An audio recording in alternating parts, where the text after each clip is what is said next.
আজ বিশ্রামগড়স্থিত প্রমোদনগর আয়ুষ্মান আরোগ্য মন্দির প্রাঙ্গণে সিপাহীজলা জেলাভিত্তিক জাতীয় পোলিও দিবস ২০২৫ উপলক্ষে এক বিশেষ কর্মসূচির আয়োজন করা হয়। কর্মসূচিতে বক্তব্য রাখতে গিয়ে সিপাহীজলা জেলার সভাধিপতি সুপ্রিয়া দাস দত্ত বলেন, শিশুরাই আমাদের আগামীর ভবিষ্যৎ। তাদের সুস্বাস্থ্য ও নিরাপত্তার ক্ষেত্রে কোনো রকম ঘাটতি যেন না থাকে, সেই দিকে আমাদের সকলকে সচেতন থাকতে হবে। পোলিও মুক্ত সমাজ গঠনে এই ধরনের কর্মসূচির গুরুত্ব অপরিসীম। এই অনুষ্ঠানে আরও উপস্থিত ছিলেন চরিলাম ব্লকের বিএসি চেয়ারম্যান জাকলু দেববর্মা, সিপাহীজলা জেলার সিএমও ড দেবাশিস দাস, ড পূজা দেবসহ স্বাস্থ্য দপ্তরের আধিকারিক ও কর্মীরা। কর্মসূচির মাধ্যমে পোলিও টিকাকরণ সম্পর্কে জনসাধারণের মধ্যে সচেতনতা বৃদ্ধি এবং শিশুদের পোলিও প্রতিরোধে টিকা প্রদানের গুরুত্ব তুলে ধরা হয়। দেশ তারপরেও আমি বলবো যে আমাদের দেশের যশস্বী প্রধানমন্ত্রী উনি সবসময় বলেন যে আমাদের স্বাস্থ্যই সম্পদ এবং আমাদের সচেতন থাকতে হবে।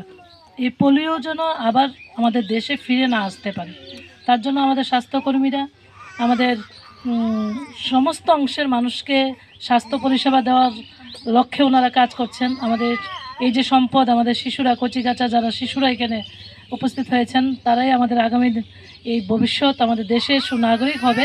তো সুতরাং তাদের যত্নে কোথাও যেন ঘাটতি না থাকে, সেই বিষয়ে আমাদের সর্বদা সচেতন থাকতে হবে। তো আমি আর দীর্ঘায়িত করছি না, অনেকটা দেরি হয়ে গেছে। আপনাদের আবারও অনেক অনেক ধন্যবাদ জানাই এবং আমার যারা স্বাস্থ্যকর্মী ভাই বোনরা আছেন, আমি বিশ্বাস করি আপনাদের নিরলস পরিশ্রম, আমাদের সরকারের যে লক্ষ্য, আমাদের মাননীয় মুখ্যমন্ত্রী যে স্বপ্ন দেখেন যে আমাদের ত্রিপুরা রাজ্য জাতি জনজাতির বসবাস, সমস্ত অংশের মানুষের সঠিক সুস্বাস্থ্য যেন আমরা সুনিশ্চিত করতে পারি, তার জন্য উনি বিভিন্ন সময় আমাদের স্বাস্থ্য পরিকাঠামো পাশাপাশি স্বাস্থ্য পরিষেবা দুটোটার উপরেই গুরুত্ব দিয়ে কিন্তু কাজ করছেন। তা আপনার মাধ্যমে আমরা গ্রামীণ অংশের মানুষের স্বাস্থ্য পরিষেবা যেন সুনিশ্চিত হয়, সেই আশা আমরা রাখি এবং আপনারা নিরলসভাবে কাজ করছেন। যতটুকু বলবো ততটুকুই কম হবে, কারণ কোভিডের সময় আমরা দেখেছি বিভিন্ন বিসিতে, জিপিতে, অলিতে গলিতে আমাদের স্বাস্থ্য পরিষেবা আপনারা পৌঁছে দিয়েছেন।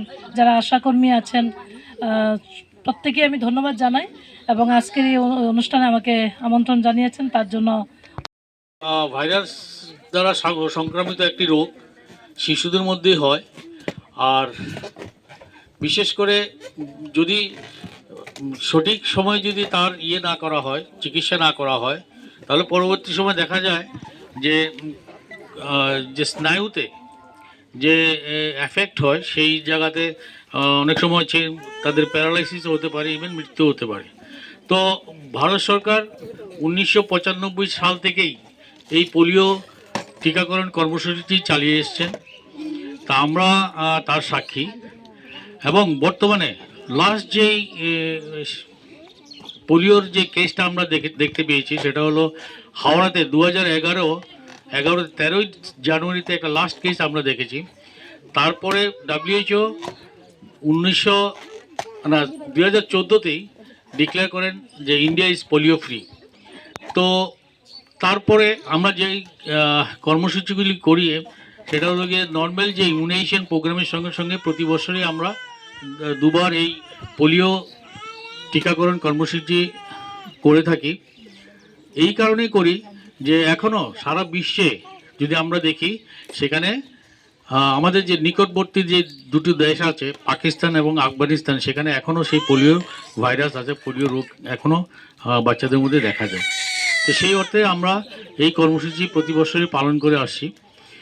তো আজকে আমার কাছে যেই ইয়েটা আছে, আমাদের